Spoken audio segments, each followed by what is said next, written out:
with unified memory architecture, sometimes it's kind of hard to understand what that actually means. And so certainly it means shared memory, and that's what most people think of. But what people don't understand sometimes is that even when you have shared memory on some integrated systems, you still have different formats of how things are represented depending on where they are in memory. So like video or images or things like that.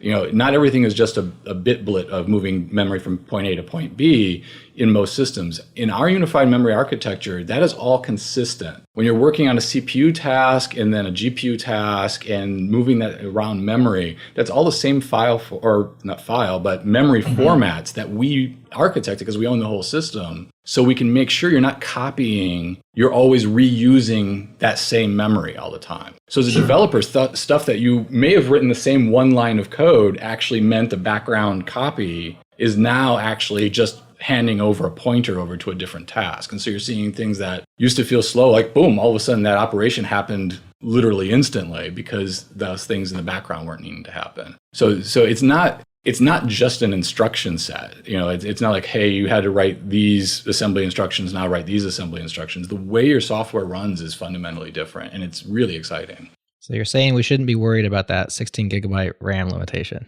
Yeah, you're not copying, right? So there you go. I see what you're saying. Just forget about it, Jared. Let it go. Let it go. Bandwidth for Changelog is provided by Fastly. Learn more at fastly.com. Our feature flags are powered by LaunchDarkly. Check them out at launchdarkly.com. And we're hosted on Linode Cloud servers. Get $100 in credit at linode.com/changelog. What up, friends? You might not be aware, but we've been partnered with Linode since 2016. That's a long time ago. Way back when we first launched our open source platform that you now see at changelog.com, Linode was there to help us, and we are so grateful. Fast forward several years now, and Linode is still in our corner, behind the scenes helping us to ensure we're running on the very best cloud infrastructure out there. We trust Linode. They keep it fast, and they keep it simple. Get $100 in free credit at linode.com/changelog. Again, $100 in free credit at linode.com/changelog.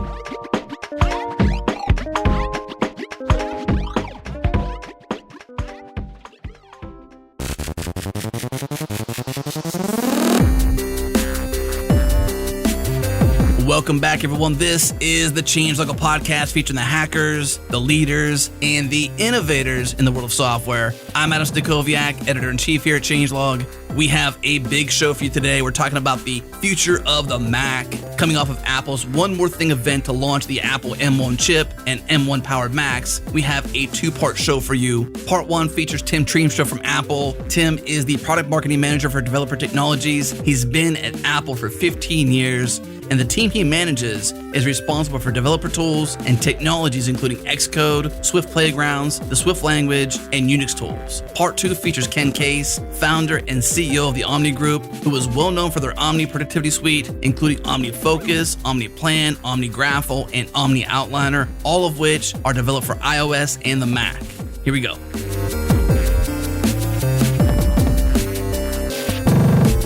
All right, we are here to talk about the future of the Mac, fresh off of the One More Thing event in November. This future was teased back at WWDC, and in fact, we've known there's been Apple Silicon-based Macs on their way. They were promised to come before the end of the year, and now they are here, and we are here with Tim Triemstra. You've been at Apple for a very long time, Tim, and I'm curious, where does this announcement, this transition rank for you in kind of the pantheon of big announcements? You had the original PowerPC to Intel transition. You had the iPhone SDK. There's been a lot of big announcements over the years.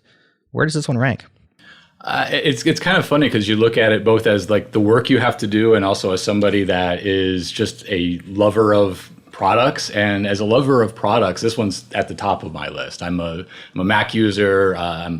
Started my life as a software developer and still like to do that as a hobby.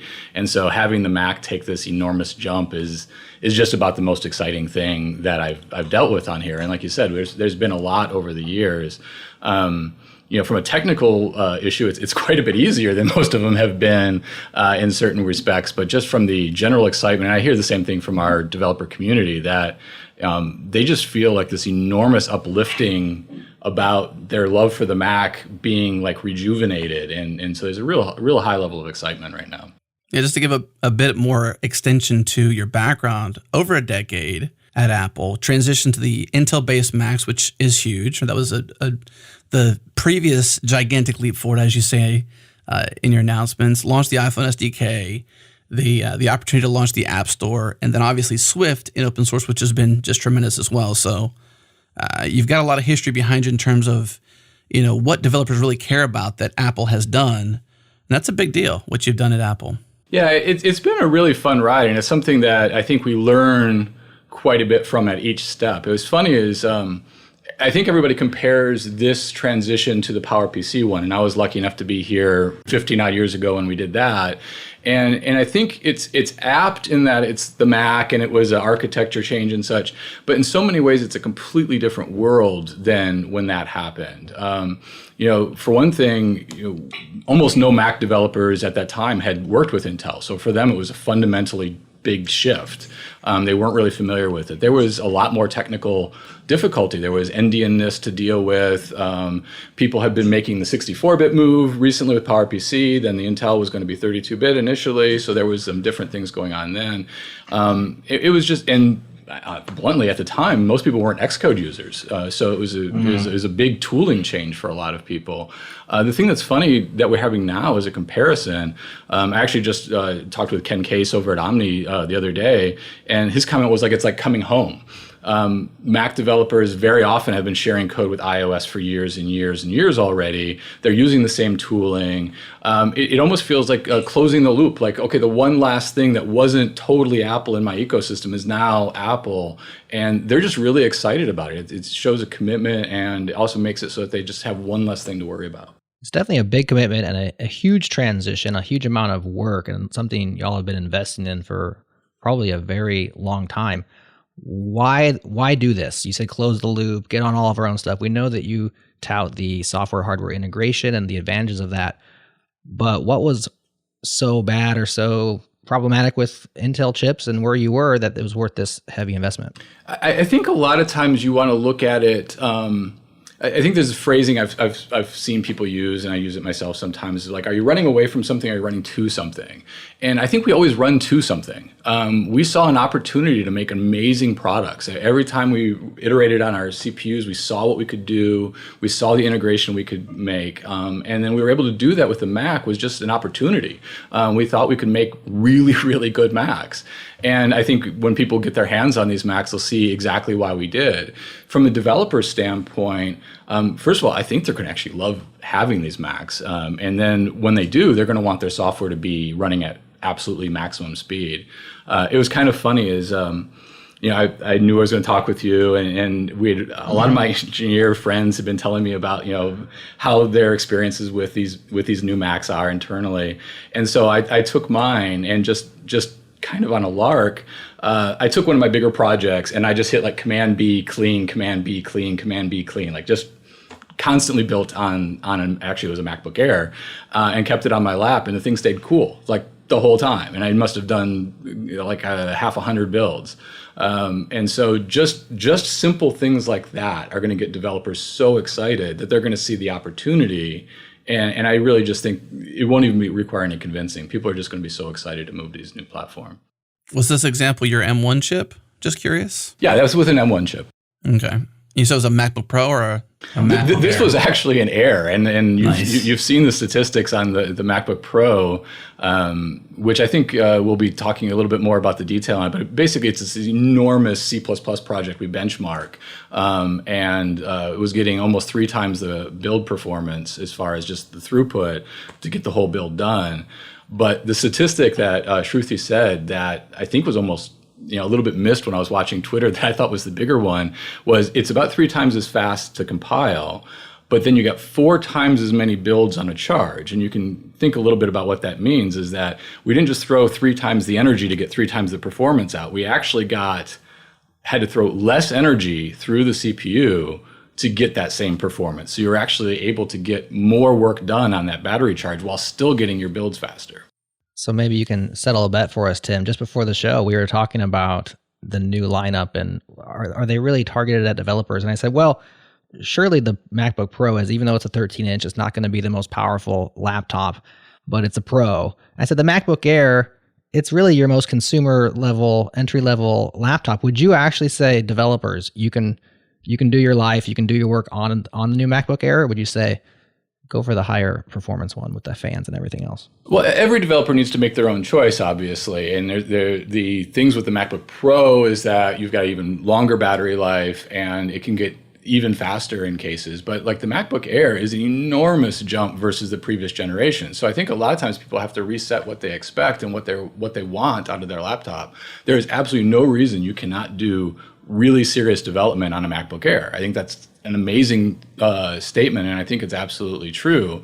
But I do think a lot of developers would probably want to go for the MacBook Pro, just because it's a slightly elevated bit that is worth it for a developer.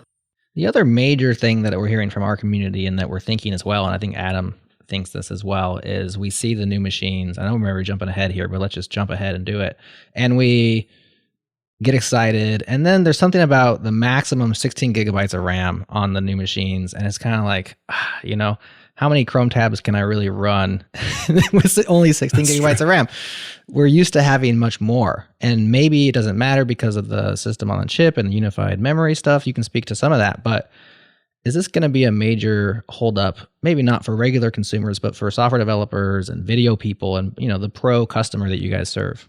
I think that, again, that is something that each individual developer has to make their decision for. We still offer the MacBook Pro lines that have 32 gig of RAM available on them. My personal belief is that many projects would be more than fine to operate on a 16 gig machine, and then the portability and the speed that they get in those machines is certainly a awesome product for many software developers, especially app developers, where apps tend to be a little smaller size. You tend to spend a little bit more of your time doing incremental builds, which are fantastic about throughput, and the build time is really great.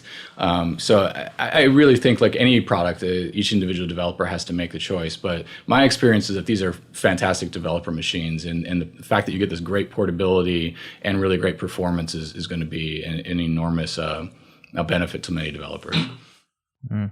So considering that you spent what seems like the majority of your career at Apple interfacing with engineering and interfacing with developers, what is it that, considering the different announcements you mentioned that you've been through, the different eras of Apple, what is it about this one in particular, the hardware, the software, this integration, this new leap forward, I suppose, for, the future of Mac and the first Apple-made chip, Big Sur, all this that was announced? What is the thing that you think is the most important for developers to take away from, I suppose, the One More Thing event, but this time for Apple right now? I think the biggest thing that I really want developers to take away is just the excitement that Apple has for the Mac. I think people have to understand how much we love the product, how much we love using the Mac, and the effort that went into this transition, which you hinted at earlier, is not insignificant. This is an enormous number of engineers working extremely hard for a really long period of time, and yet I don't think I've ever seen the level of excitement that I'm seeing with this. And so as a result, I think as a developer, you have a built-in UNIX, you have all these types of things with the Mac, and now you have Apple Silicon coming to this product. I think I really want people to perceive the excitement that we have when they use these products. I think when you see the Big Sur redesign, when you see the Instant Wake, all these things, you're just like, wow, this is not what I remember. This is an amazing advancement. Mm-hmm. I think Instant Wake is one of those little things that it was kind of a fun little gag in the keynote, but it's one of those things the first time you say, I have a laptop and it turns on the same way my iPad does, you're like, wow, that's pretty nice. So the boot up process isn't there anymore? Whenever I turn on my machine, I know that a few laptops back, essentially, it became whenever you open the lid, it would begin to boot up. So you're saying that there is no boot up process anymore in an instant on, or is that what that meant? Or help me understand better what happens. It works a lot like an iPad does, in that a lot of people have gotten used to the idea of shallow and deep sleep, where you close the lid and it doesn't really sleep until a little bit of time passes, and then it really goes to sleep, and then it does all this other stuff. That really isn't what's happening anymore. So you have this much like your iPad, where it goes into sleep and it's saving a huge amount of energy, but it doesn't need to go into a deep sleep that requires it effectively to reboot. And so it's always in that like shallow sleep state. It's always ready when it comes back. It's not just turning the monitor on. The computer is totally ready to go. Is that taking advantage of specific things in the M1 chip, like the low energy cores or something like that? Yeah, exactly. The chip has been architected specifically for this because this is what people have expected on an iPhone. This is what people have expected on an iPad for forever. And, we make both operating systems, right? So we can certainly make it available for the Mac as well. I'm curious, you have this huge amount of effort we were talking about, right? All hands on board, doing this thing, many years. And you have these big events, and historically they've been at live, thousands of people in the crowd. I know that Apple engineers and employees get to attend the keynotes. And here we have the state of the world we're in right now. Is it somewhat bittersweet because you've been putting all this effort in, and here you have these announcements, and they're very well done, but they're pre-recorded, and everybody's watching them from their own machine at home or in the office. We're all isolated. There's probably no high fives like there used to be. There's probably no hugs. I mean, I imagine it's like when you win the big game is when your thing that you've been working on gets announced to the world. Is it bittersweet because of the quarantine and whatnot? I wouldn't call it bittersweet, but I definitely get where you're coming at. I mean, sitting in like the theater at WWDC when we got to announce it would have been amazing. Being able to do more of that in person now would have been amazing. And I think we all miss that a little bit. But it's always been about making the product, releasing it into the world, and then knowing people have it, right? And then knowing people are actually enjoying it. And I'll watch Twitter like anybody else and see people excited and such. And I can't wait for them to actually ship next week because we'll have this next wave of people actually experiencing the product. But yeah, I don't think bittersweet is there. There's that element that's missing, but it's also pretty exciting. Well, like you said, it is ultimately about getting these things out into the world and into people's hands. And as we record this, Big Sur is going to get into our hands tomorrow, but as people listen to this, it's already out there. It can be downloaded, installed, etc. And Big Sur is really kind of a tandem announcement or a tandem release to the Apple Silicon chips, and it's built kind of around and for. Tell us about Big Sur and how it integrates into this new product line. Yeah, I think that the thing we said is that it's built from the down to its core for the new silicon, and I think. The thing to take away is how much code Apple has been able to share for years and years across our platforms. As we have, these frameworks that are common, so developers have them. iOS was built on a Darwin foundation that we had from iOS, and so the thing that was really neat with Big Sur is a chance to actually have all that work kind of realized back to the Mac. So like I mentioned, the instant wake, that's code obviously we understood and we were able to modify and upgrade it for the Mac. Now you have iPhone and iPad apps able to run on the Mac, which is kind of a fun story where people have actually seen us develop this in the open and not fully get to see it realized until just now when we did Mac Catalyst 3 years ago for our own apps, and then we opened it up for third parties so that they could do it, and then we advanced it even further so that we used it ourselves for for the Messages app and for Maps app, and now by building those frameworks across the platforms. Because you're now in the exact same architecture where you could just do a recompile before for Catalyst and then you'd see what it would look like on a Mac, but you had to do the recompile because it was Intel.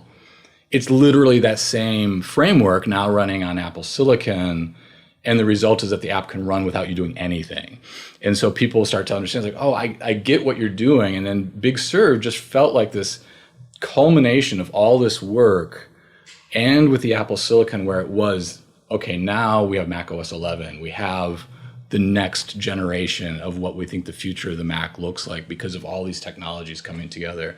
And the redesign, it has a lot of these things that we've learned over time as far as space usage and just the general usability we've learned from all these different platforms, and makes it feel much more common, like they're all one family now. So you buy a Mac, you buy an iPad, you buy a iPhone, everything really feels like it was built by the same people with the same ethos about what a computing experience should be, optimized for each individual platform.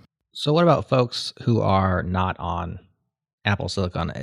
which is everybody at this point, right? Every Apple machine that's shipped in the last 15 years has been Intel-based. So here we are with a bunch of established Intel-based Macs out there. Is there things in Big Sur that just won't be exciting to them, or do we just miss out on some features? Like, are there actual explicit features that you're like, this is only for M1 and beyond, and this is for Intel? Well, some of the things that the computers can do, like the instant wake and running the iPhone and iPad apps, are contingent on the hardware that's in these new Macs. But one of the things that's really cool is that Apple has pioneered and continued to lead the industry with this universal concept, where we've had universal apps for well over a decade. And so what we do is, with the tooling and with universal apps, we're able to make it really easy for developers to support both Apple Silicon and Intel. So people with Intel Macs will continue to get amazing software, and it's really easy for developers to continue to support them. It's something that I think a lot of people don't really understand is how perfected that is that when we had the PowerPC and Intel, that was kind of like the signature time people looked at the universal apps. But over the last 15 years, we've done the 32 to 64-bit transition multiple times. You had iOS moving to 64-bit. In fact, in iOS, we had a V6 instruction set, then we had a V7 instruction set, and there was derivatives of the V7 instruction set. There was a time when we were actually building 3 versions of the binary and putting them in the app. And users never noticed because it just worked. And the App Store would even thin out the versions of the binary that came to your device so you didn't lose space. So this transition concept is something that we've really had working extremely well for a really, really long time. And Xcode for the developer tools does this for you automatically. When you open up Xcode 12.12 or 12.2 and you open up your Mac project, we'll convert it to a universal. And next thing you know, you're building Intel and Apple Silicon, and you didn't really do anything. And so users are going to reap those benefits for years and years.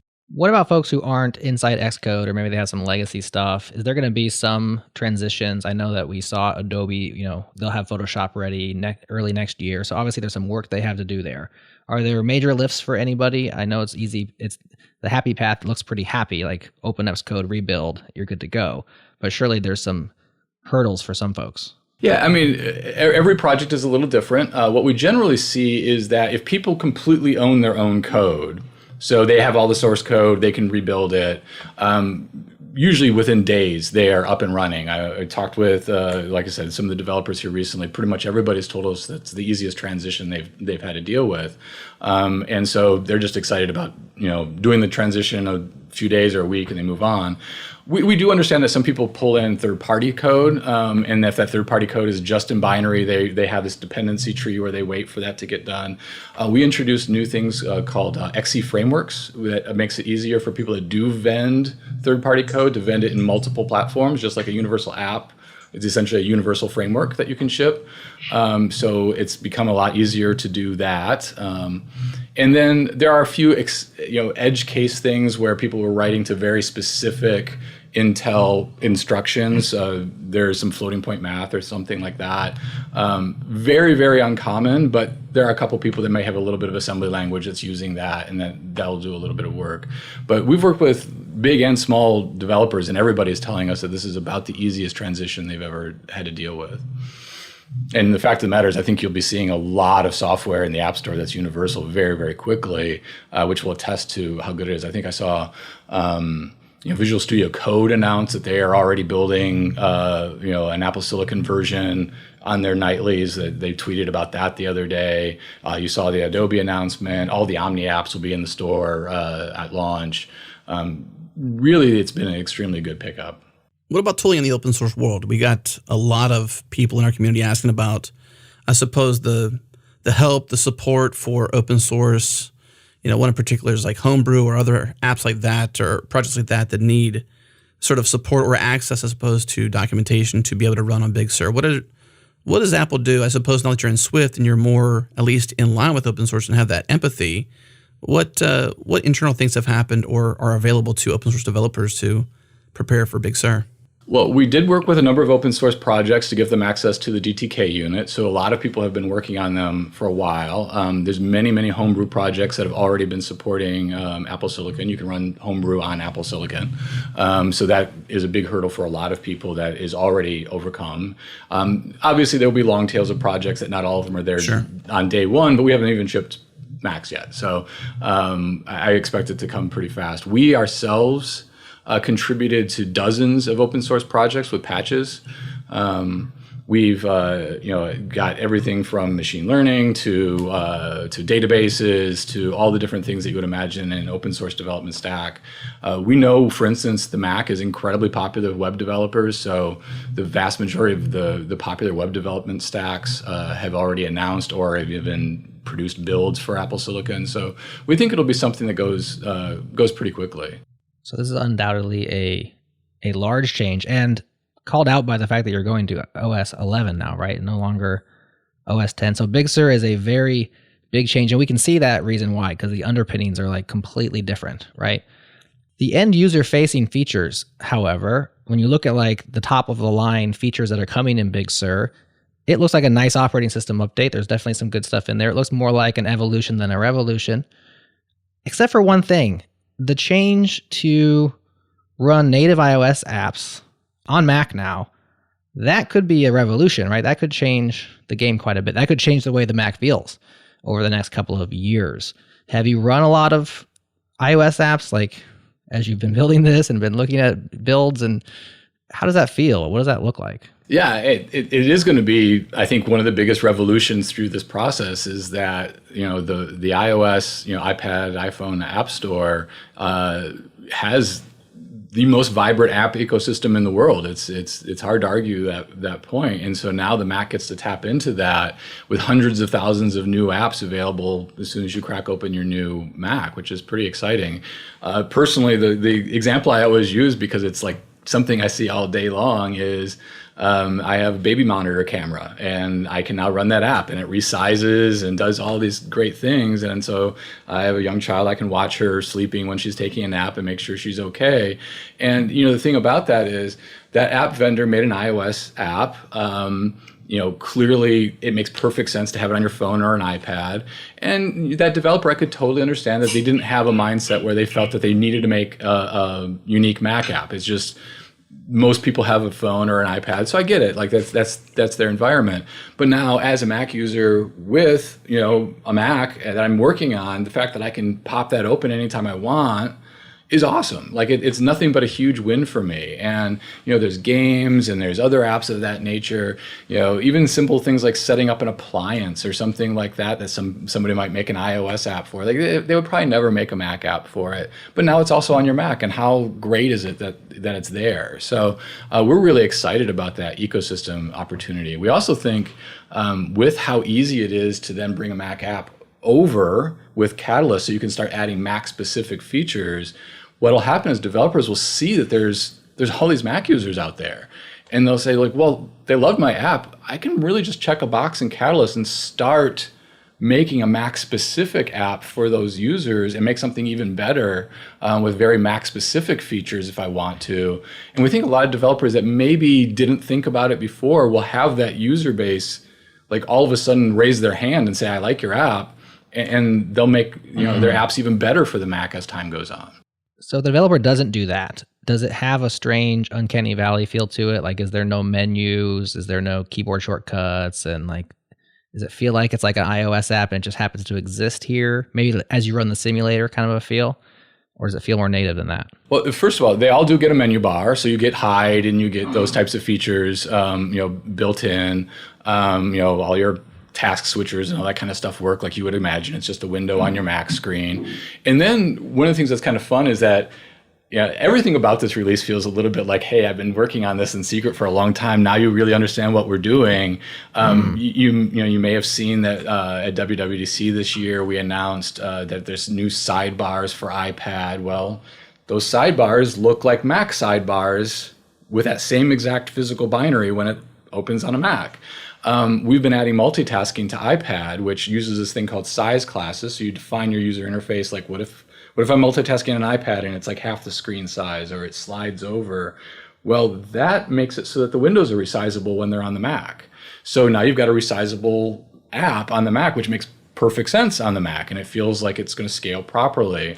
You get a new keyboard interface that we had when it came with a Magic Trackpad, or Magic Keyboard, I'm sorry, for the iPad. That adds some new APIs so that you could make really cool games and things like that with a really precise keyboard API. Well, now you've got even better keyboard API when it runs on the Mac as well. And so you can make really, really rich iPad apps that will also be really rich Mac apps. And so the uncanny valley, a lot of it just depends on, did you make an app that is best practices today? Because if it is, it'll look like a really good Mac app too. Now, if you didn't do anything, if you're one of those people that makes an app, basically I said it's a rectangle and that's all it is, and it doesn't resize real well in other ways, well, it'll probably have similar attributes. But I think that's something that's been so exciting about the platform in the recent years is these apps have just been getting more and more and more powerful on iPad, and now they're taking the leap up to the Mac. Yeah, it seems a lot like that actually. When you took an iPhone, or an iOS application, and was able to use it on iPad, for example, where when that switch happened, when it became available, similar to that, where you had this whole new opportunity for new users, an extended interface, very similar to a larger screen like a Mac might have, not exactly a Mac, but very similar. It seems a lot like that era. Like the same things you learned then or the same things the developer went through in that point might be similar or true today, like it is now. Yeah, exactly. Like when we did size classes a number of years ago, there's a very obvious reason for it is that we came out with larger phones, right? And so by adopting that design pattern in your app, when we came out with a new sized phone, your app looked great. Like you didn't do anything. It was using a pattern that allowed your app to scale properly. And so these are the things that we've learned over the years that are now getting applied to more and more of our software stack. And the Mac is reaping huge benefits from that. So how does somebody get their iOS app on the Mac? Do they just put it in the Mac App Store or just check a box when they're submitting it to the App Store? So there's a place on App Store Connect, which is the place where you manage your storefront for your apps. In an App Store Connect, there's a checkbox, so the developer has control whether or not it's available on the Mac or not. Now, we know there are some apps that maybe use a gyroscope or use really complicated multi-touch gestures where there's not really an equivalent, and so they might want to opt out and say, well, I don't want my app there. But for the most part, we think most people will want their app to be available. The other thing is that this will probably get a lot of people thinking like, wow, I should make an alternate control mechanism. If I add keyboard support instead of just the multi-touch, I could have a pretty cool experience on the Magic Keyboard on an iPad too.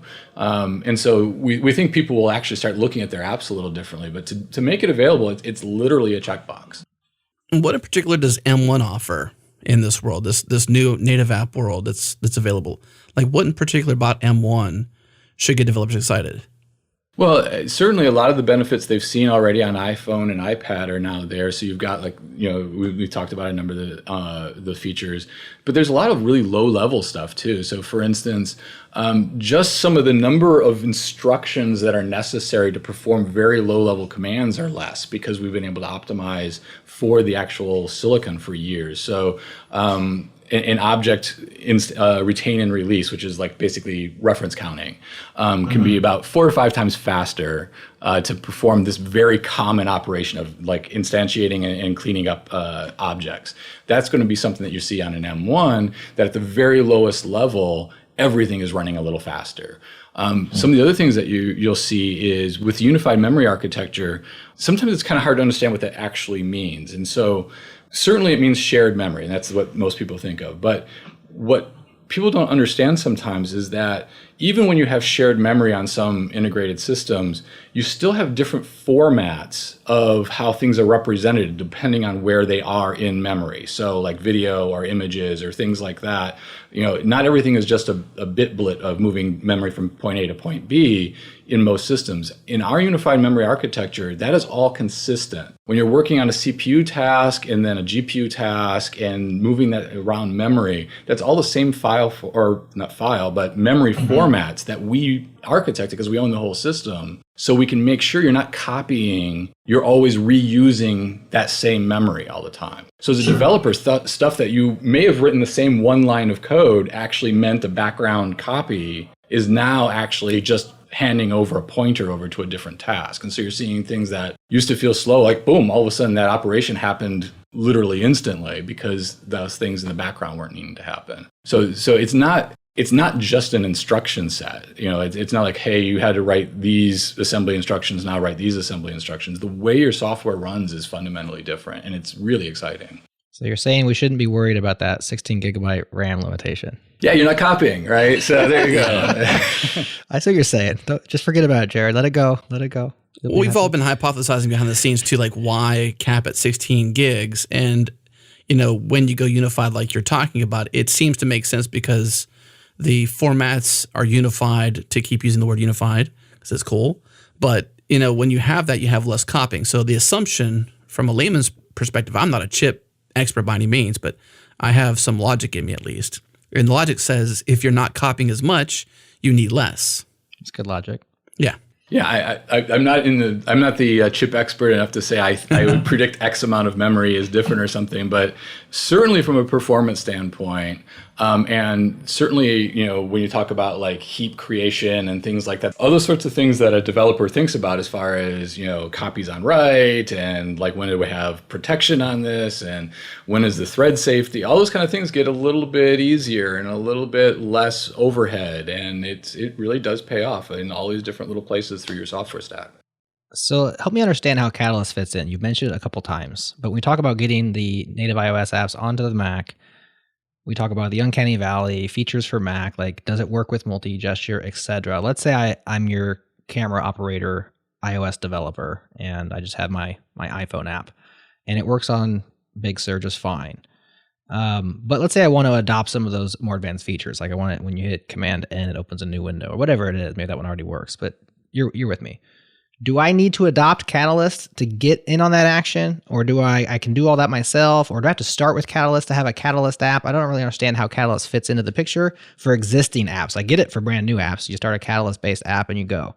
But what about existing apps? Well, if it's an existing app that's only for iOS and iPad, it's not really a Catalyst app. We just call it an iPhone or iPad app. And then we have all these nice APIs about multitasking and multi-window and such on iPad that you could adopt, and that will improve your Mac app.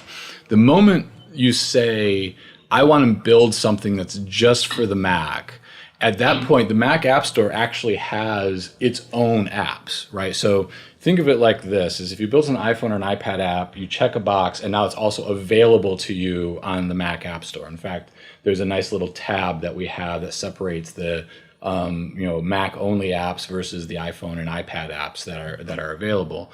But you want to add that Mac-specific feature. As a developer, you say, okay, I want to turn this code base, which looks like iPhone, iPad code base, and you say, I want to make this a Catalyst app.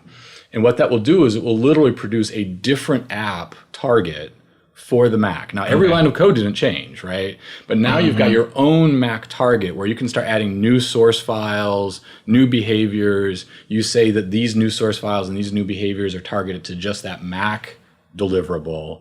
And then you can get all these cool new Mac-specific features that you put in there. And the cool thing about that is that you can then do things like Swift UI or other API into that Mac app that that is specific to that version of the Mac app.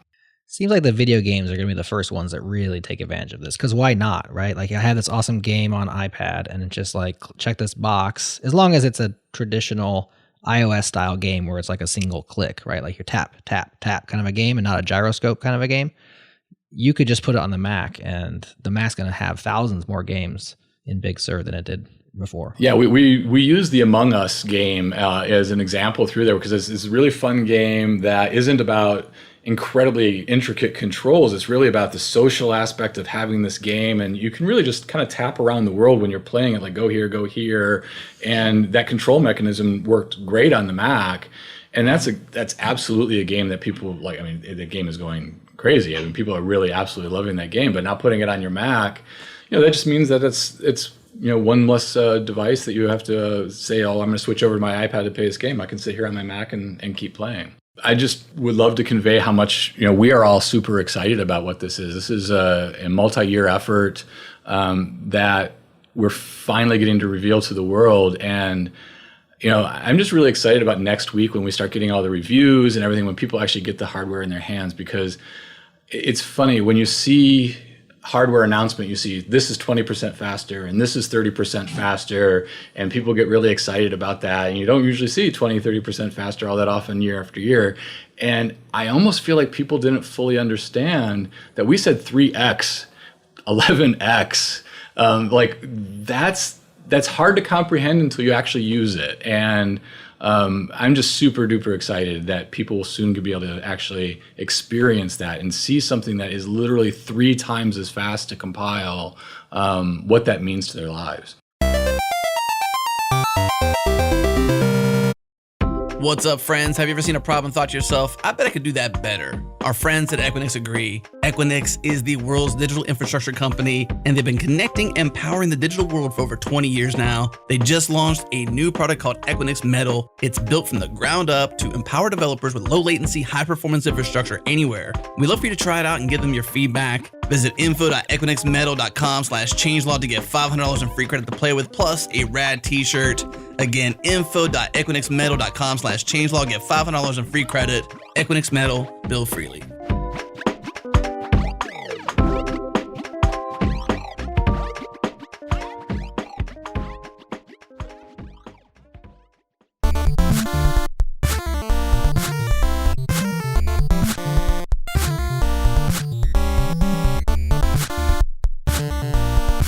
So we're here with Ken Case, the CEO of the Omni Group. And Ken, when I think about Mac apps and I think about people who make Mac apps, I think about your company. Oh, well, thank you.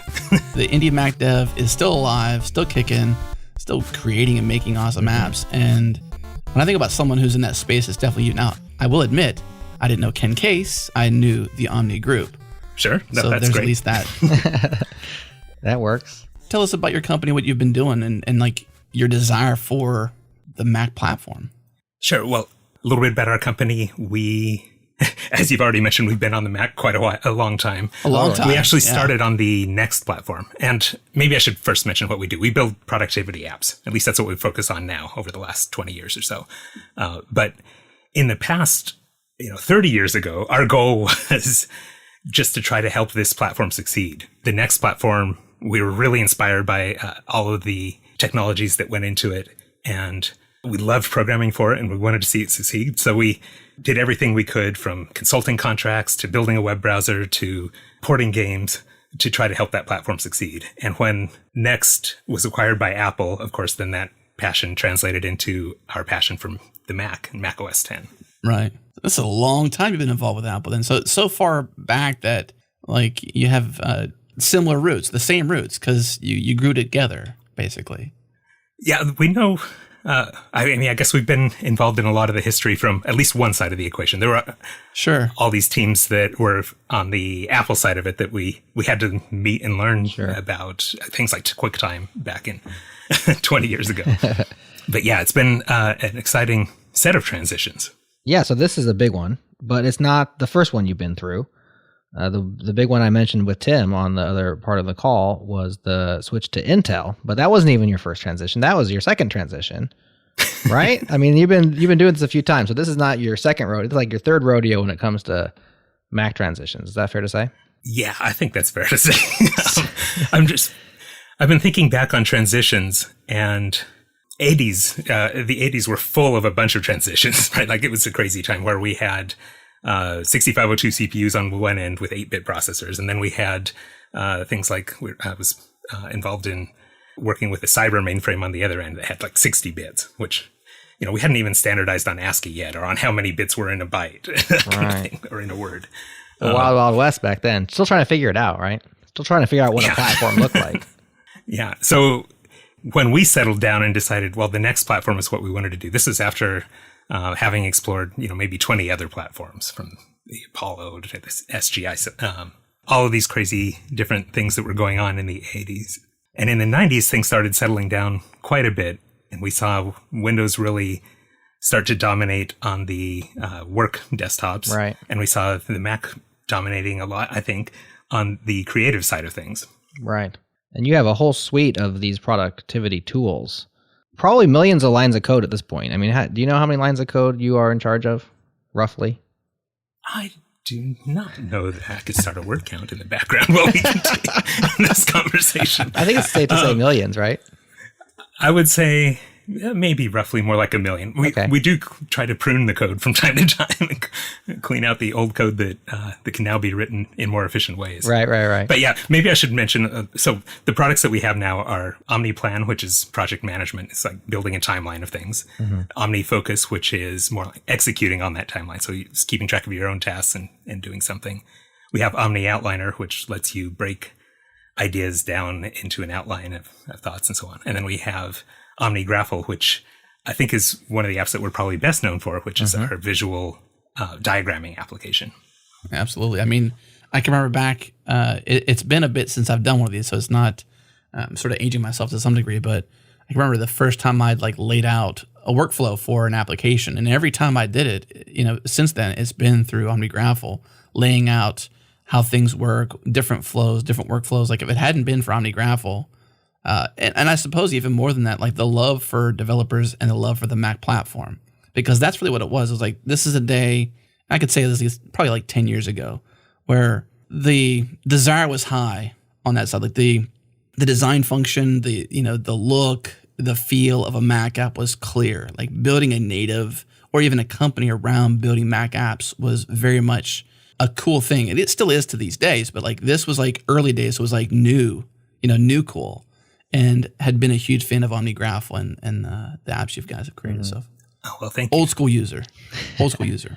Yeah, there was something really distinctive about Mac apps in the early 2000s as Aqua was introduced and all your windows had pinstripes on them.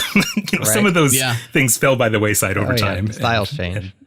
But if you really wanted to be a modern app, you could tell which apps were modern and which ones weren't. Let's put it that way. There you go. Well, you made this suite of tools, and you've been pruning along the way and changing. I'm sure the market has pushed you in certain tool directions, and other ones that maybe have gone by the wayside. But you've always had these productivity tools. They made it through the transition into Intel, and now here we are, and they're all running on Intel processors. I was talking to Tim on the other part, and I said, at this point, every Mac out there is now kind of a legacy Intel app, Mac. Like all your hardware is still Intel hardware until it actually.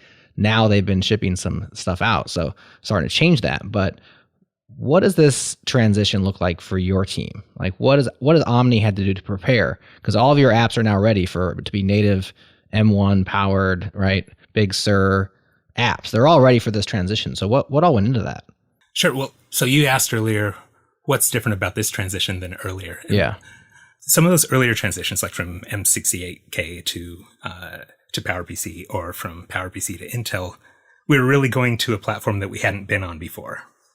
In this case, I feel like we've been preparing for this transition now for over a decade, because we've been developing for the iPhone all this time. Right. And it's the same architecture, the same instruction sets. So a lot of our code, in fact, had already been ported to run on Apple Silicon-based processors. Right. Do you share a lot of code between your iOS apps and your Mac apps, or is it just... We do. Okay. Yeah.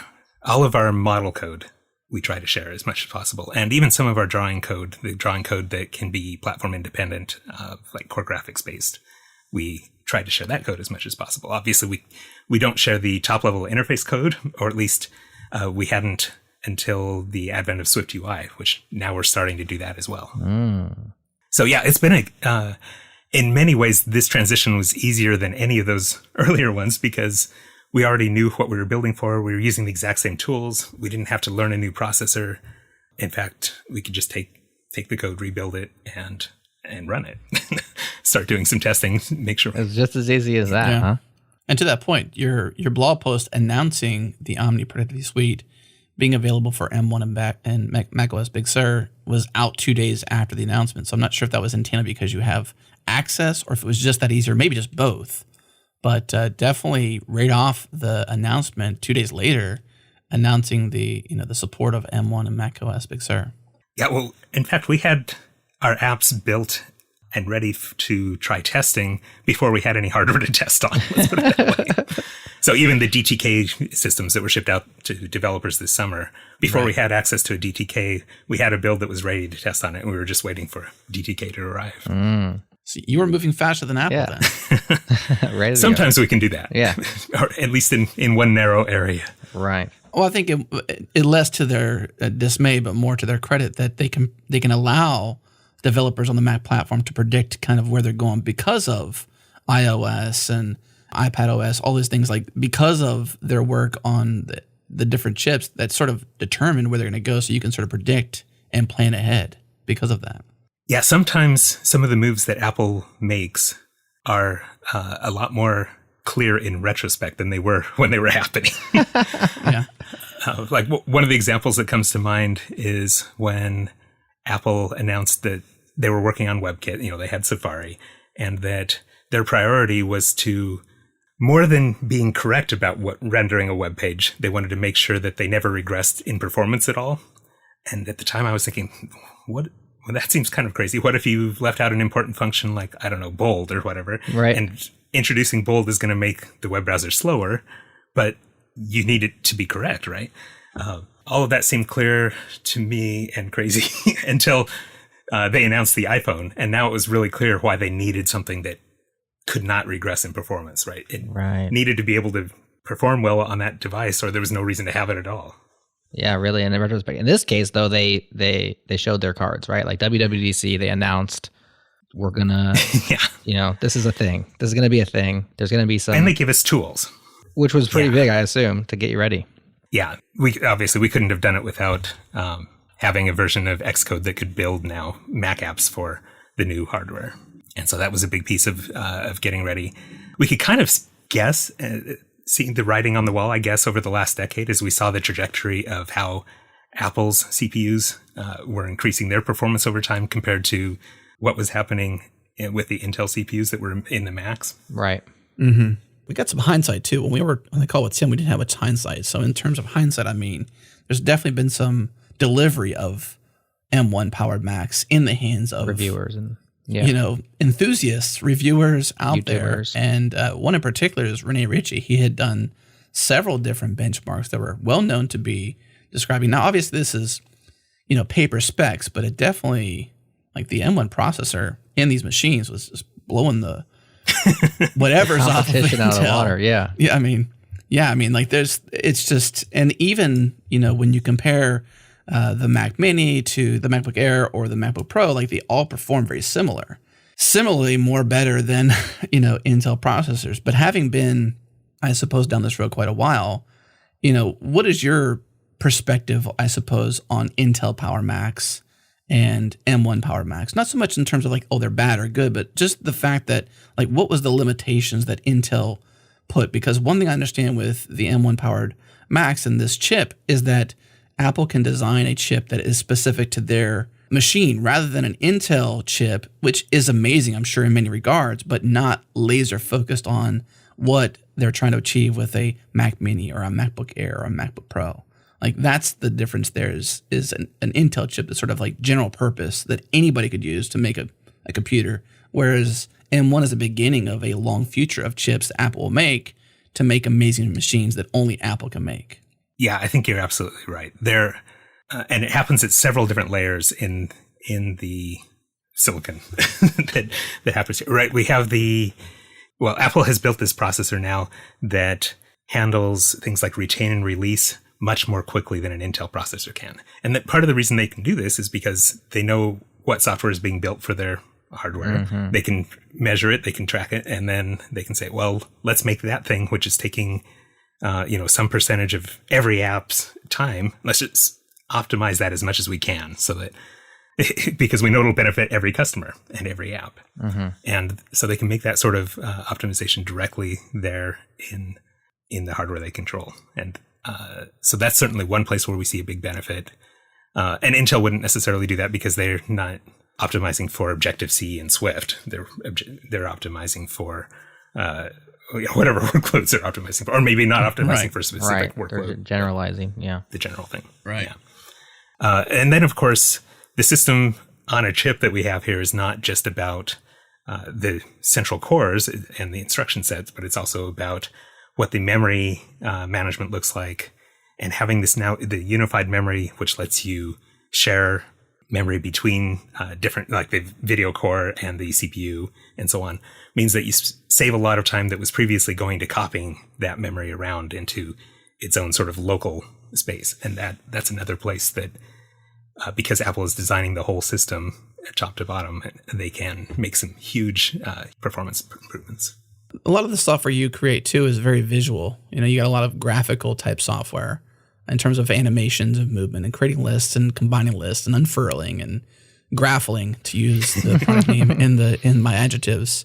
I could imagine that, there's probably some limitations. What kind of limitations did you particularly hit when building for Intel? Were there noticeable, or is it sort of hindsight now because you have an M1 powered Mac and you understand the lack of limitations now? Did you physically hit limitations in the Intel world that you're like, man, I just wish we can get past this?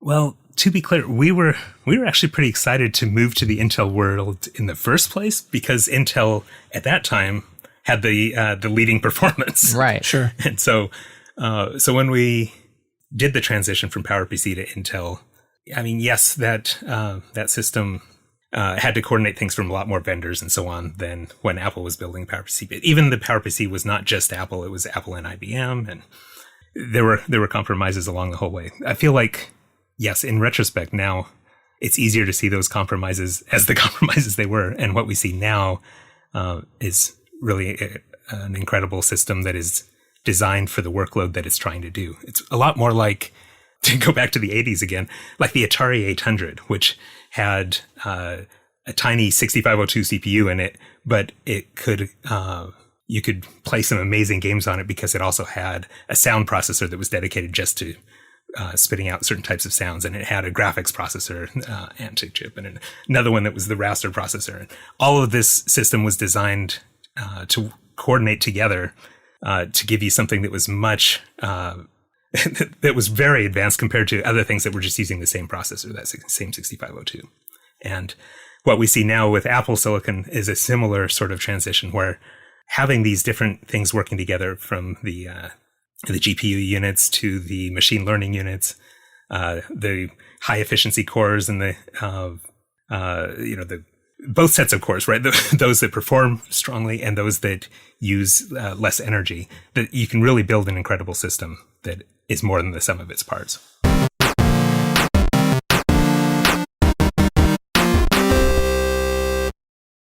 When trying to monitor your increasingly complex architecture, you're probably wasting a ton of time jumping between data silos and dashboards. We all know the pain, and New Relic wants to change that. New Relic gives you 3 products in one platform.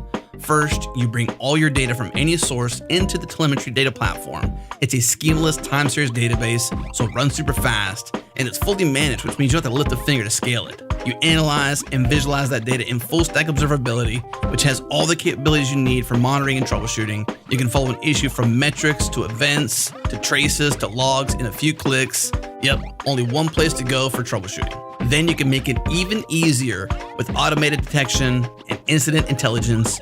Their Applied Intelligence product analyzes your data and systems to make those key connections for you. And if there's any anomalies, it makes sure the alert goes to the right person and only the right person. Best of all, they're bucking the industry's love of complicated pricing to keep things super simple. And that means no more host-based pricing and no constant upsell for more functionality. But don't take their word for it. Go check this out for yourself. You can get 1 user and 100 gigs per month, totally free forever. Check it out at newrelic.com. Again, newrelic.com.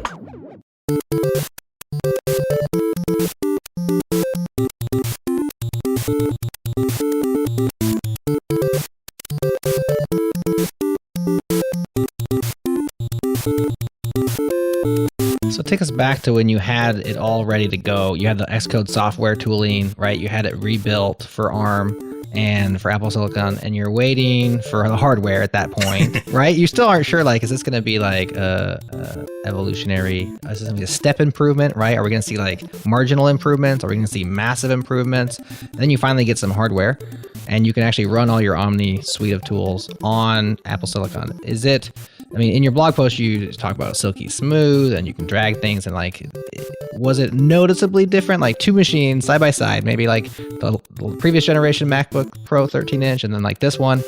Is it noticeably different, or is it just like Yeah, I know it's noticeably different, but is it massively different? So I've got to say, when I first got the DTK, one of the instructions that Apple gave developers was not to benchmark the thing. And so I intentionally was trying not to pay very much attention to what that performance was like. And we get to the end of the process, and Apple contacts me and asks how things are going. And then they asked me, so what do you think of the performance? And I'm like, well, I haven't been paying attention to that. And that was really when I started thinking about, well, how is this performance? Maybe now is it okay for me to measure? And they're like, sure, try it out. And that's when I started seeing that the time to render graphics to the screen was so much faster than what we were used to on Intel-based Macs. Say that first note was like torture, wasn't it? It's like, here, put a kid in a candy store and say, by the way, don't look at any of the candy and surely don't touch it. It's like, here's some brand new Apple Silicon hardware, but hey, don't see how fast it runs, because that must have been like, come on, that's what I'm here for. Now, I have to say, I just got my first M1 powered Macs for real, right? Not the DTK stuff over the summer, but the M1 powered Macs arrived yesterday. And so I, of course, set them up, did some timing tests, and they're, of course, much faster than the DTK was. Wow. The DTK was already silky smooth and feeling great, and now we have something that's even better. So what I'm finding, one of our apps takes about 10 minutes to build on an Intel MacBook Pro, the latest one that you could get, with maxed out with 32 gigabytes of RAM and so on. And when I pulled out the M1 Air and I tried doing the same build, it took 5 minutes and 50 seconds. On the Air, not the Pro. That was on the Air. The Air was almost twice as fast. And the Mini was even faster than that. It was 5 minutes 44 seconds. And it was consistently that fast. Then 5 minutes 36, 5 minutes 34. I ran each test 3 times just to see how things were going. And the M1 Air actually gets a little bit slower because it gets hot, and then it has to slow itself down to stay within its thermal budget, since it doesn't have any fans in it. But it's amazing to me just how fast these things are. And so this morning I actually told our team, yes, let's get one for each employee. Nice. There's never going to be a better time to jump into this. Right. Yeah, I agree. I mean, I've been seeing these benchmarks like that, and it's interesting to hear that the MacBook Air, and so just to preface this and sort of set the stage, I'm sure almost everyone listening to this has at least heard some of this, but the M1, as it's been said, is going to be the worst of this new good world, so to speak, and then the MacBook Air is the most efficient in terms of power consumption, not so much in terms of performance, but it's still very, very capable. And so to see it cut that build time in half with no fan, and you probably didn't burn your legs or burn your desk, in the process is pretty amazing. And I've got to tell you, we then ran the test on I don't know whether Apple wants to know, on a Mac Pro, right? The biggest one that you can get, the $8,000 machine. Right. Sorry, we don't have the biggest one you can get. We have the the one that has 16 cores. Okay, still pretty big. And it's still pretty big, pretty beefy. And it was not as fast as the M1 based MacBook Air in terms of finishing building our app. So, well, there's two sides of that. Then Apple can be excited, or they can be like, I think they would err on the side of excitement because it's their own. What's the future? Yeah, but it might be bad for today's sales, unfortunately. So we can't help that. It's incredible. I mean, I can't wait to see what the Mac Pro looks like with Apple Silicon processors in it. Yeah. What's your daily driver? Like, what's your work machine? Is it a Pro, or you go for a laptop yourself? I use a Mini, actually. Oh, do you? And so now I'm using the M1 Mini. So you're already upgraded. I was going to ask you, like, what are you waiting for? Like the iMac Pro, the Mac Pro, like which one are they going to upgrade next? But you're already set. You're on the M1 world. Yeah, I find that I really have on my desk here 1, 2, 3, 4, 5 Minis. So I don't really have room for 5 Pros. You got a cluster of Minis on your desk. I love it. What's the road been like then, I suppose, to the native world? So some might be using Rosetta 2, some might be stuck in a different world. You're fully native, you're a native universal app, as it said. What's that road been like for you? I know you mentioned in terms of having the TDK and the ease there, but more so the fact that, for the last decade, we've had Apple Silicon just in different platforms, iOS, iPadOS, et cetera. What's been that transition like been for you, I suppose, the road to that? So looking through our code base, we don't really do a lot that is architecture specific. I mean, we try to avoid it. One of the things about having moved from one architecture to another over the decades is that we, started to learn things like, let's be careful about which order our bytes in. Are they big endian code? Are they little endian code? That kind of stuff. Or if we have something that does need to depend on that, like network communications, then to be sure to use API that will say, okay, well, let's convert this host to network for this particular size or whatever. So a lot of those changes we'd already made going like from PowerPC to Intel. Some of the things that we did have to design for and sort of rebuild on Apple Silicon, and some of this that we actually had to do this summer because we hadn't done it on the iPhone or iPad, had to do with things like crash catching. Like if we have built a crash catcher into our apps that will report issues when our apps crash, much like what Apple has built in now, but we built it before Apple's existed. So it will catch a crash, offer to send email to us about it, and then the user can enter their details, and the email goes to us, and we can then categorize the crashes and reply to them directly and so on. And so we wanted to get that system, of course, ported over to running on Apple Silicon as well. And that work took a little bit longer. I would say that's more like, that was about a day or so. Not too bad. So it was not a big deal because, again, we already, we had learned the ARM instruction set by now. But Are you mostly Objective-C, or is your code base, have you been adopting Swift? Are you mostly just, what is it all made of? Because it's been around for so long. I'm sure a lot of it's legacy, but. Yeah, so a lot of the older code is, of course, Objective-C. And Objective-C with, mixed in with just plain C. That's one of the beautiful things about Objective-C is you can have plain C in it, or even dive down into assembly when you needed to for performance reasons. But lately, over the last 5 years, I would say maybe 60 to 70% of our new code has been written in Swift. And we've also taken some of the old Objective-C code and rewritten it in Swift, where that makes sense. And so on a day-to-day basis, I feel like we're working with Swift a lot more than we're working with Objective-C. But in terms of our code base, where we have 27 years worth of Objective-C code lying around, it might be still more like 60% Objective-C at a guess. And you mentioned you're adopting some Swift UI. Can you tell us about that? Yeah, so I don't know how much you know about Swift UI, how much background I should give necessarily. Swift UI is designed to be cross-platform. It's kind of based around a function reactive model similar to React in the web programming world. Okay. And rather than you describe what you're trying to do, more like you would describe for a web page with HTML would do, instead of saying how to do it. So you're saying, here's a view and I have some text in it and I want this text to be aligned with this other text or whatever else. So it's kind of a different programming model. It doesn't always work for everything, but for the things that where it does work, it gives you a lot of flexibility around, like you can switch between platforms and have the same code run everywhere. So we've started using that now in our UI code as much as possible. Like, again, there's some problems that it's not ideal for. And for those, we can still dive back down to the traditional AppKit or UIKit models of drawing views to the screen or working with user input. But for things like the widgets that we just released in OmniFocus for iOS 14, all of that code is written in Swift UI. In fact, it has to be. That's the way widgets are implemented. And once we finished it on iOS, we're like, okay, well, let's see about bringing these widgets to Mac and Big Sur. And we had a beta ready the next day with those new widgets in them. And it turns out we really didn't have to tweak them very much at all, as they were ready to go.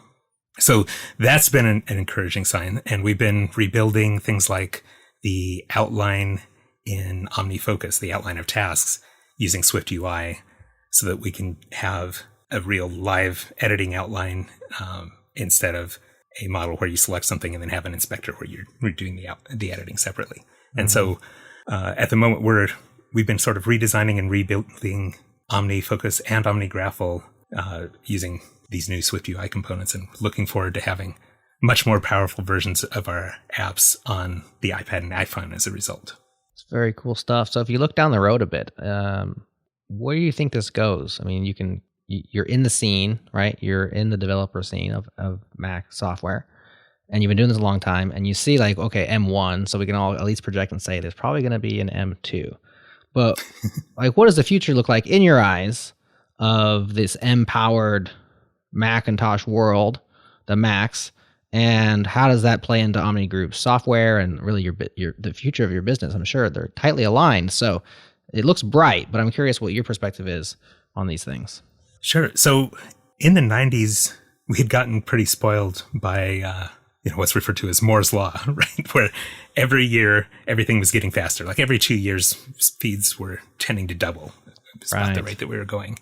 And if, when we looked at our development cycle, a lot of the products that we built, like OmniGraffle, a major version of that might take about 2 years to build. And so when we were starting that process, we were expecting that the hardware that we would end up shipping on would be twice as fast as, where we were starting.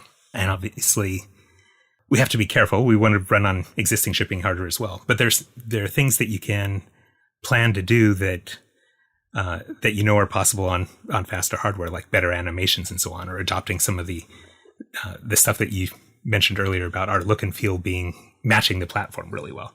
That might not make sense if you thought you were stuck on the same hardware that you had that day. And then, of course, in the 2000s and 2010s, that petered out. We ran into limitations in the hardware, and we started trying to solve that problem by scaling out the processors to more and more cores. We didn't have single cores getting faster, at least not nearly at the same pace, but we tried to pull things out of different problem sets that could work well with multiple cores. Well, I'm looking forward, I guess, looking ahead to the return of having cores getting faster and faster, individual cores.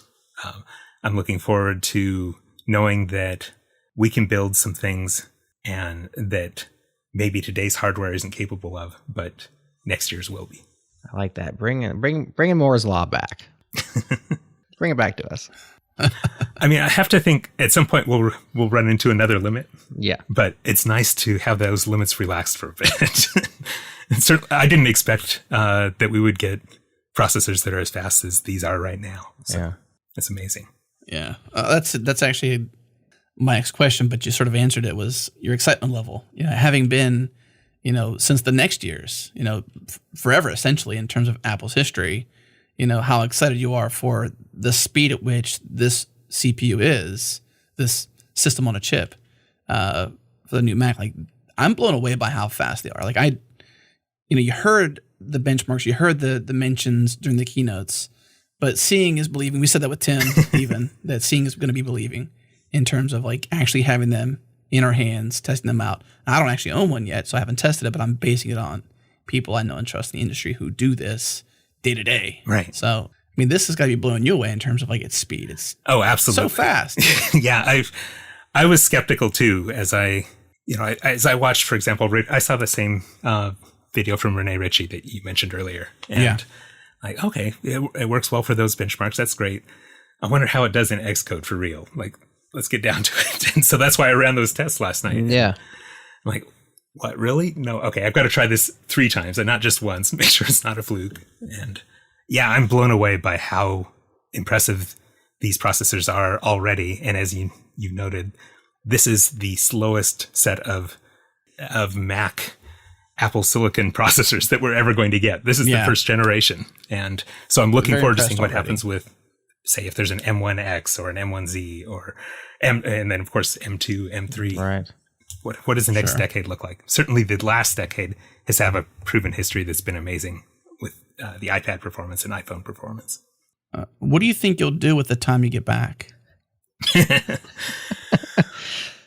Well, I have never run out of things to do with the time that I get back. Recompile. I look forward to just moving faster on the stuff we're building. Yeah. Well, tell the folks a little bit more about your tools, maybe even what's coming down the pipeline for Omni Group, your suite of tools. You know, I'm sure we have listeners out there who are using Omni tools. We have other ones that probably haven't heard of Omni Group, or maybe they're Mac users, but they're more casual. They haven't seen the productivity suite. Like, what's out there and what's next for Omni? Where our focus is right now is the thing I just mentioned, where we're looking at redesigning and rebuilding our apps using the latest technology instead of, some of the code that we've written that's currently in OmniGraffle is 20 years old now. And so I'm looking forward to seeing what happens as we rebuild some of this in Swift UI, or just Swift in general. We have new versions of OmniFocus, OmniGraffle, that are, well, I don't think I'm ready to pre-announce where we're going with some of this stuff. I couldn't help but try. Just give us a peek over the horizon, as much as you can, but a peek, whatever the peek might be for you. What I can say, I already mentioned that we're redoing the outline on the iPad. Sure. Right. Being able to edit in places, a feature that'll bring that experience to be much more like what the Mac experience has been like all along. I've also mentioned, I believe in our roadmaps for several years now, that we're working on collaboration as a feature. So making it easier for people to edit things together in a live way.